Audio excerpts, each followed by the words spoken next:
Hey everybody, welcome back to Race of History. We're going to get into part one of the Congress of Vienna. This has been sent to me on Discord and it's a series that I'm going to look at. There's two parts of it. I'm not entirely sure because the video is so long. I'm not sure if I'm going to do it all in one part or if I'm going to split it up in two.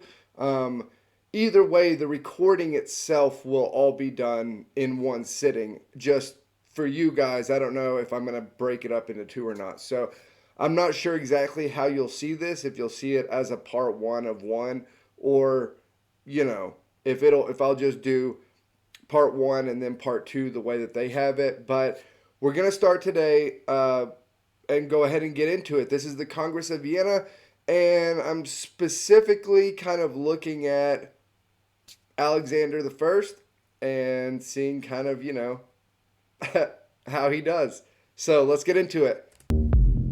By the summer of 1814, the combined strength of Europe brought France to its knees. After almost 25 years of war, Europe was finally at peace. Nobody knew this at the time, but the peace that was negotiated here and now served as the launching pad for a 99-year run without a major war between great powers. A monumental achievement.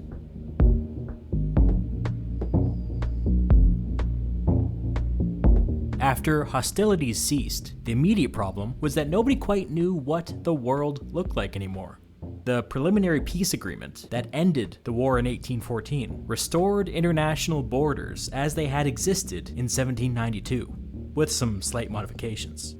But these borders on the map no longer reflected the reality on the ground. The Duchy of Warsaw, aka Poland, existed on paper, but in reality it was under Russian occupation. All of these tiny German states existed on paper, but in reality they were under Prussian control.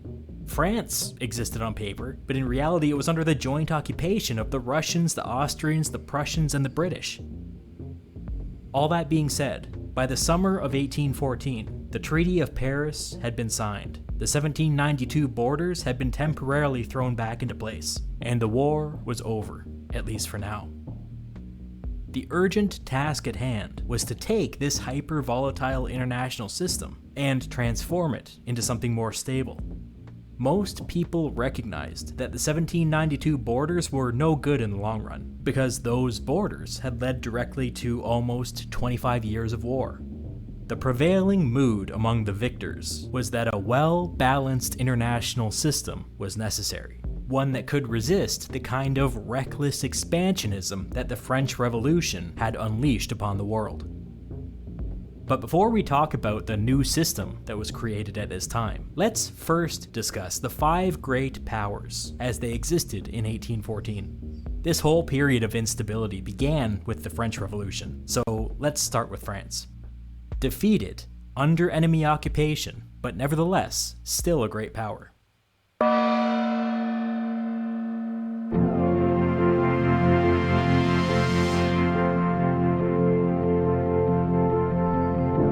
When Napoleon was defeated, the Allied victors imposed a set of peace conditions upon France. All things considered, they were pretty moderate. The first of these called for the restoration of the Bourbon monarchy from before the Revolution. This brought the 58-year-old King Louis XVIII to the throne, the younger brother to the king that was executed under the Revolution. The second condition for peace was a shiny new French constitution that would guarantee certain political rights. The third condition was an agreement from the new king to leave many of the revolutionary reforms in place. The massive redistribution of wealth and land was to be mostly upheld by the new regime.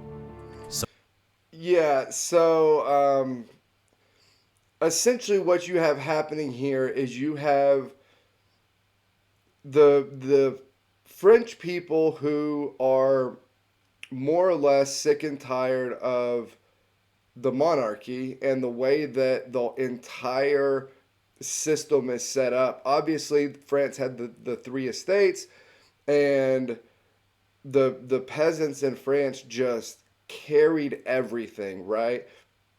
And the clergy and the nobility were basically carried by them. Well, all of that led to the revolution initially. And so the thought process is, okay, well, we're going to have to kind of placate them in some way, or else this is going to just happen again, without Napoleon. Like, we've removed Napoleon, but the exact same thing is going to happen again if the same conditions are there. And so they try to somewhat placate them, but yeah, this, as it says, this is a broken promise. It's the French people were incredibly tired of war when the war ended, right? When the war ended, the French people were over it. They very quickly remembered, once the monarchy was brought back, why they had had the revolution in the first place. Like, it did not go well. So it goes.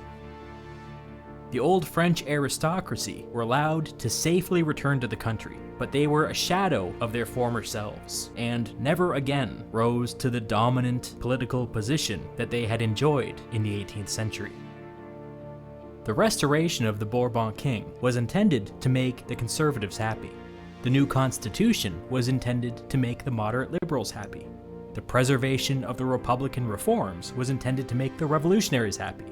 It was a big, sloppy compromise, and its purpose was to hold France together so that there was actually a France for the Allies to negotiate with.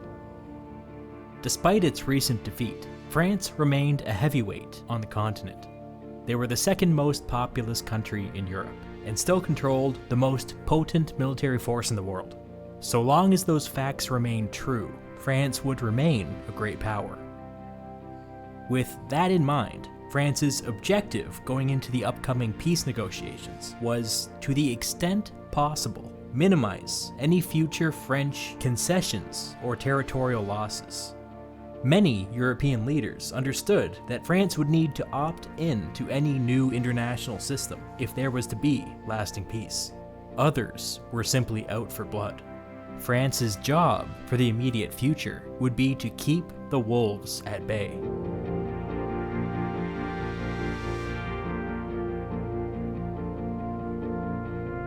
To this end, the new king brought in an experienced hand to serve as his foreign minister, Talleyrand. Talleyrand was a French nobleman who got in on the ground floor of the French Revolution. Through the revolution, he became a politician, then a diplomat, then an early supporter of Napoleon. Talleyrand served as Napoleon's foreign minister for 8 years, until the two had a falling out, and Talleyrand resigned. After this, Talleyrand began telling others that Napoleon's endless lust for war would bring ruin upon France. In time, he began passing intelligence to France's enemies and launched preliminary discussions with them regarding what a post-Napoleonic France might look like. This relationship made him an obvious choice to bring back into government after France was defeated. That's the generous way of looking at Talleyrand. The ungenerous way of looking at him is that he was a cockroach, a survivor, an opportunist. Every time the political winds began to shift, Talleyrand suddenly found himself on the other side. Every time the French government looked unstable, Talleyrand found an excuse to be out of the country. When it became clear that France would not win the war, Talleyrand was the first to abandon ship. Boats.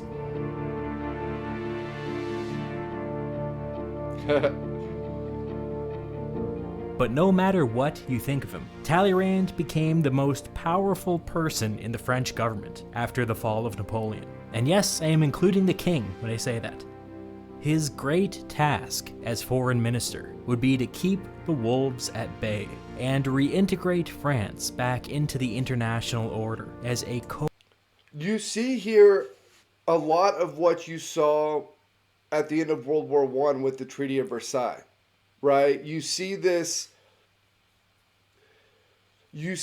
kind of balance trying to be walked with people on one side who are, their sole focus is making sure this doesn't happen again. And then on the other side, you have the people that are so angry and over the top that it happened to begin with that they want their pound of flesh, right? And so I mean, those two things don't really mesh with each other. Like, if you go after the pound of flesh, you are at the very least making it more likely that something of this nature happens again, right? But if you are of the position that the only thing that matters is making sure this doesn't happen again, then there really aren't repercussions to what has happened. And so you see this kind of butting of heads with these ideas of, what the right decision here is. Talleyrand is, I'm not even going to get into it. Co-equal great power. Let's now turn our attention to the four great powers that brought Napoleonic France to its knees, starting with the greatest of the great powers and working our way down.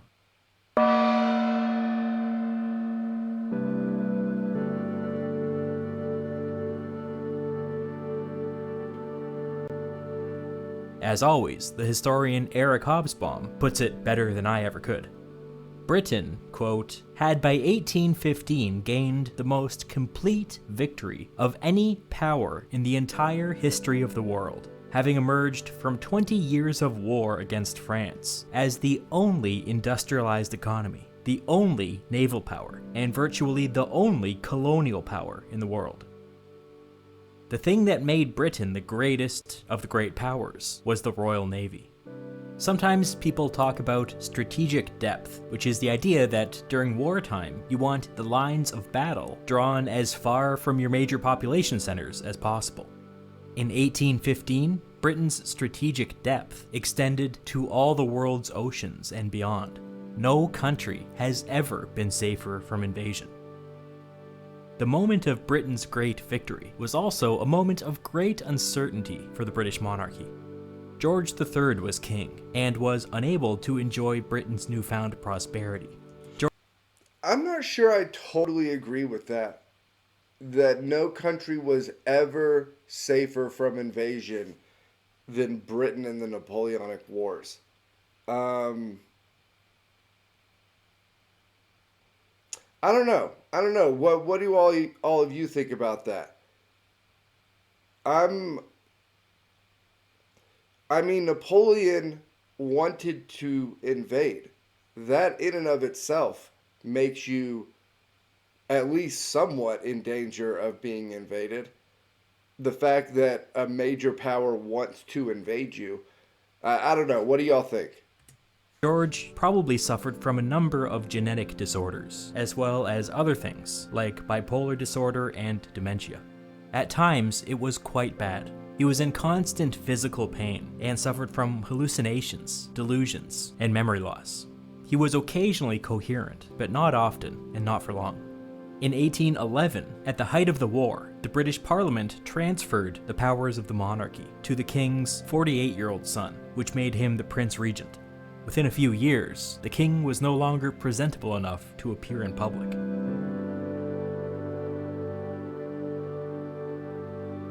Britain's dominant geopolitical position was all the more impressive considering the fact that of the 5 great powers, Britain was the 4th most populous. But the picture becomes more clear when you look at wealth. In 1815, the British people were on average the wealthiest people in the world, at least 50% wealthier than their counterparts on the continent. This trend would continue for the rest of the century, and by the year 1900, they would be almost twice as wealthy as the average European. This incredible wealth and geopolitical security helped produce a uniquely robust political culture, with lively debates and an informed electorate. In 1815, the British Prime Minister was the Earl of Liverpool, a kind of centrist conservative. The fact that he was kind of conservative was a huge deal. It was the manifestation of a seismic shift going on within British politics. Let me explain why. Since the 17th century, there had been 2 political factions within the British Parliament. The Whigs, a liberal faction who favored giving Parliament more power, and the Tories, a conservative faction who favored giving the king more power.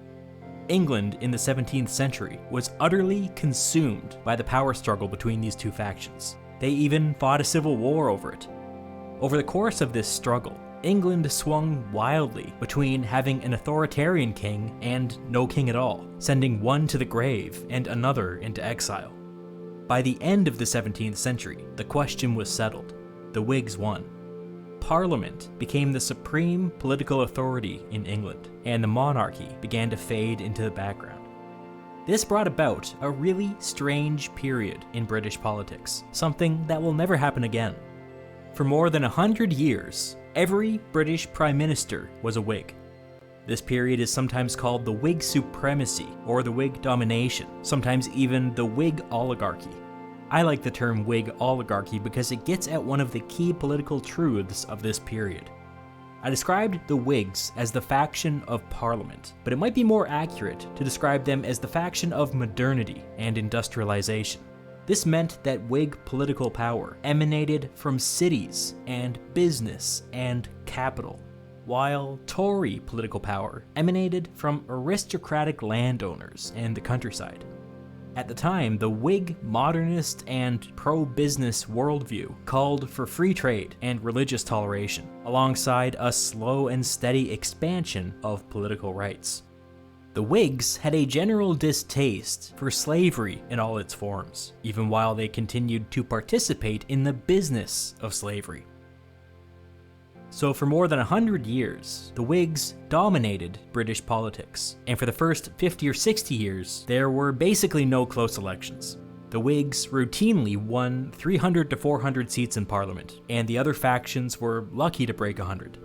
With such a dominant command over Parliament, it was only a matter of time before the Whig faction started to develop its own factions, and then factions within factions, and then factions within factions within factions. This competition between sub-factions actually made elections competitive again, and in the 1770s, Britain elected its first Whig prime minister from the conservative sub-faction. During the French Revolution, perhaps in reaction to the French Revolution, Britain elected several more conservative Whig prime ministers, but they all took great care to calm people's nerves and make it clear that they were all still Whigs. They were all members of one big political party.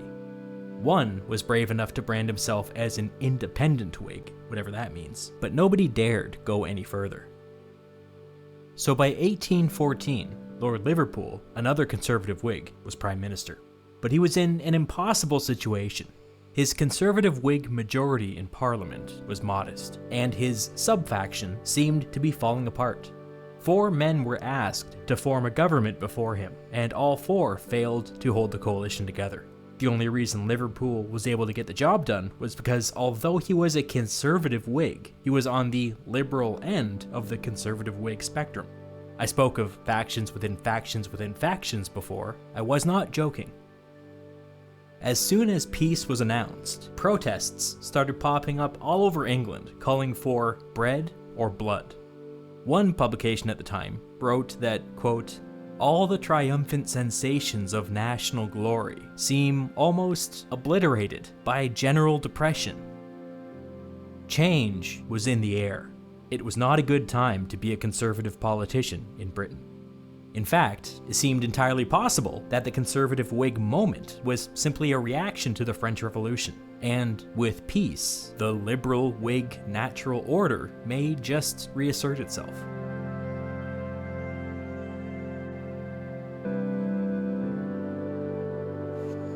All of Yeah, I didn't know really any of that.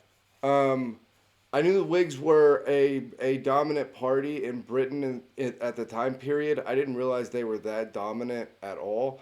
And I had no idea about the political splits inside the party. That is way outside my realm of knowledge on this.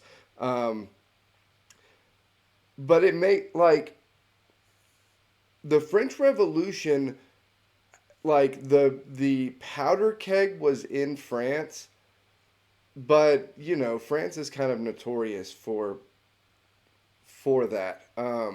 For the kind of,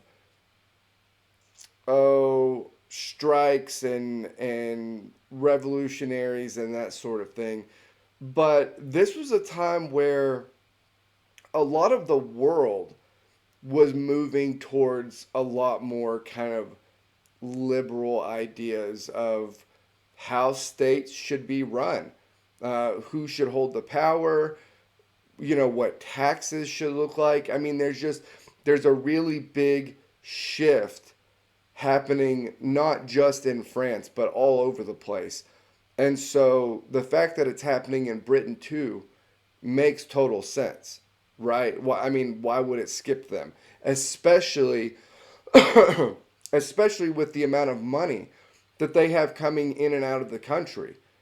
If you have that type of wealth as a nation, if you have a certain amount of the population that feels disenfranchised, even with that amount of money going around, then you're going to have pushback. That is simply a long-winded way of saying that when it was time to negotiate with the other great powers, Liverpool found himself politically constrained from every direction. If the negotiations went badly, he could not only be thrown out of government, but the conservative Whig sub-faction could be wiped out forever. The peace negotiations would be handled by the British Foreign Secretary, the Viscount of Castlereagh. Castlereagh had strong opinions when it came to Europe. There were some pro-war nuts in the conservative Whig sub-faction, but he was not one of them. Castlereagh's view was that every British intervention on the continent was a colossal policy failure. If he had his way, Britain would never again send an army to Europe. One of the reasons Castlereagh thought this way is because he was an imperialist. As Hobsbawm said, Britain at this time was virtually the only colonial power in the world. Some of the more liberal Whigs had mixed feelings about that, but Castlereagh didn't. He thought it was awesome. He believed that Britain's future was out in the colonies, and it would be best for Britain if Europe remained stable and peaceful and boring. There was some hypocrisy at work here. Peace between the great powers meant that nobody was allowed to touch any of Britain's new conquests. Peace between the great powers meant that Britain could instead maintain its advantage and focus on making money off of its colonies. All of that being said, Liverpool and Castlereagh genuinely wanted peace. The British public had been exhausted by the war, and if the conservative Whigs wanted to maintain their majority, they were going to have to show some results. Together, Liverpool and Castlereagh came up with a list of specific goals for the upcoming negotiations.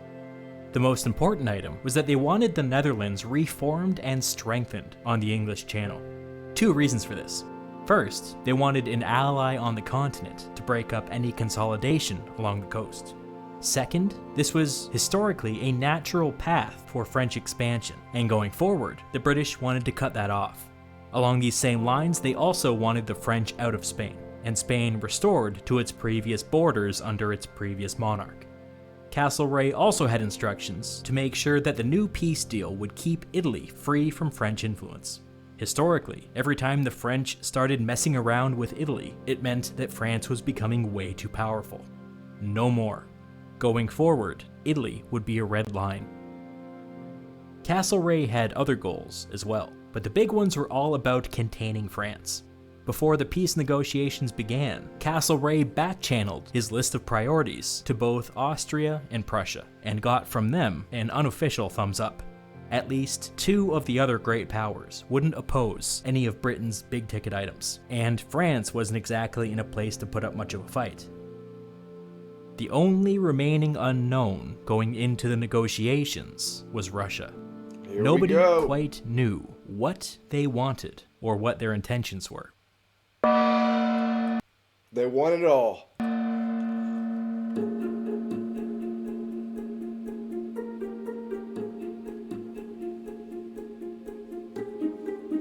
When Castlereagh met Tsar Alexander of Russia for the first time, he wrote to his prime minister that he believed that the Russian monarch was not of sound mind. It's difficult to characterize Tsar Alexander, because it seems that most of his mental energy was caught up in creating narratives about what kind of person he was, and not so much in what he did or how he behaved. No, this is slander. Alexander the First was the best at everything. He was the best statesman, the best monarch, the best general, just all across the board, the best at everything. There's nobody bigger or better at the military. The thing that confused Castlereagh, and confuses me to be honest, is that Alexander had 8 or 10 of these narratives going through his head at the same time, and wasn't particularly bothered when they contradicted each other. Let me give you some specific examples. Alexander considered himself a true Enlightenment monarch, and told anybody who would listen that he believed in a limited constitutional monarchy, and wanted Russia to have elections, and a parliament, and independent courts. At the same time, he ruled Russia as a tyrannical dictator, which was justified in his mind because he believed that he was God's chosen instrument on earth. These two thoughts are not compatible, but Alexander did not see a contradiction. He would simply switch between these two modes of thought, depending on who he was talking to and how he felt that day. Here's another example. Alexander believed himself to be the most honorable man in Europe, a man who revered ritual and tradition and justice. Simultaneously, he believed that God made him emperor of Russia for a reason, and if he needed to go back on his word and use brute force to implement his will, that was all part of God's plan. These contradictory beliefs made Alexander impossible to deal with. His positions came off as utterly random, and they could change at any time depending on his mood.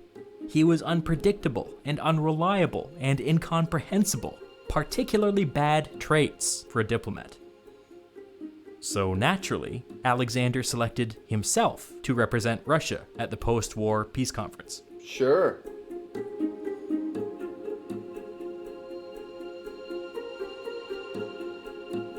As the most populous country in Europe, Russia was a formidable land power. But that inherent strength was undercut by weak institutions, weak governance, and the fact that Russia remained a technological backwater.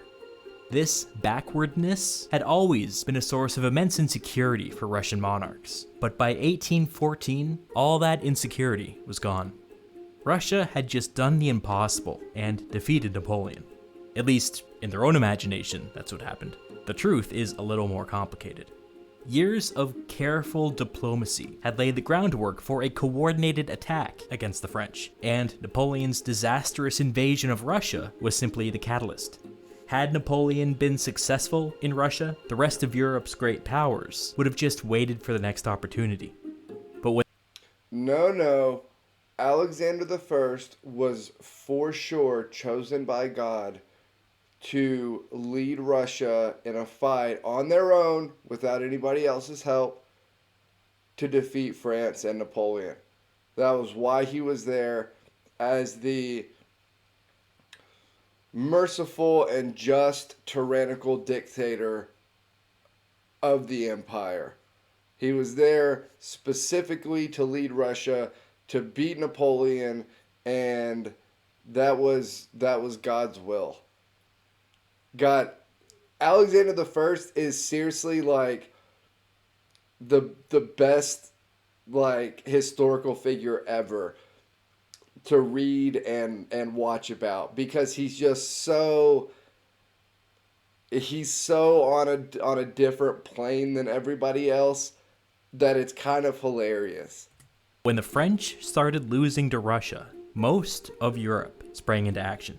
The plan was for every major European army to advance on Paris at a steady pace, but to pull back whenever opposed by the French army. The Allies knew that they couldn't defeat Napoleon on the battlefield, but with all of Europe's armies advancing as one, they wouldn't have to. Napoleon couldn't be everywhere at once. Even if he won every possible battle, the Allies would still take Paris. The point is that no one country defeated Napoleon. Every country defeated Napoleon. But Tsar Alexander didn't see it like this. In his mind, it was all his doing. As part of their plan, the Allies had developed lists of key French towns to capture on the way to Paris. The Allied armies would need their logistical support, especially with several French armies coming up behind them. Tsar Alexander was personally in command of the Russian army, And once he was within spitting distance of French territory, he abandoned this plan and broke off from his allies and advanced on Paris alone. Alexander later said that this was a matter of personal honor. Never mind the commitment to his allies to all advance as one. Apparently, personal honor can only go so far. It was Tsar Alexander of Russia who took Paris, and it was Tsar Alexander who accepted Napoleon's surrender. Since Alexander placed himself in the center of the action, the fact that he liked to tell conflicting narratives about himself suddenly became very important to world history. On one hand, Alexander styled himself as the grand enemy of the French, as Napoleon finally meeting his match on the field of battle. On the other hand, Alexander still believed that he was the most honorable man in Europe. Spin the randomizer, and what do we get? Honor. Today, Alexander would treat Napoleon not as the enemy of Europe, but as his equal, the Emperor of Russia meeting with the Emperor of France. It was as equals that Alexander negotiated Napoleon's surrender. And as equals, Alexander gave Napoleon almost everything he wanted. Napoleon would be allowed to retain the title of emperor, and would be permitted to remain an independent monarch until his death, ruling over the small island of Elba off the coast of Italy. He wouldn't be allowed to leave, but on the island, he would be a free man. The Allies were apoplectic. This was not what they had agreed to. This put the British in particular in a terrible position because they had deliberately never recognized Napoleon as the legitimate emperor of France. Now, for some reason, the Russian Tsar was forcing them to legitimize Napoleon only in defeat. It was humiliating. When the rest of the Allies arrived in Paris, several of their leaders got up in Alexander's face and went ballistic. Alexander was in a different mood that day and gave them a placid response, saying that it was his duty as a Christian to forgive his enemies.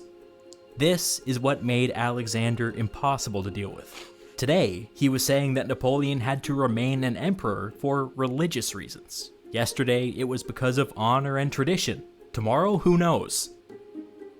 The Austrian foreign minister summarized these events in a report to his monarch, in which he called Alexander, and this is a real quote, the biggest baby on earth. He continued, quote, "He has started out by doing a great deal of harm. We have repaired some of it, but we will suffer for some time as a result of those things he got up to in those first moments when he got away from us." It's kind of hilarious how everybody is like trying to keep him on a leash to keep him from doing something crazy. And the second they take their eyes off him, he makes a mad dash towards Paris and starts doing all this crazy stuff. Like, the whole thing is kind of hilarious. All right, I think I'm going to stop here and break this into two parts. So this will be part one of part one, and then I'll do part two of part one and put it out tomorrow. But yeah, this is obviously great. It's hilarious. I love it. So I don't know. I'm ready to watch the rest of it. As always, like, comment, subscribe. Help me keep building the channel over here. I'll put the link to the Discord down below, and I will see you all next time.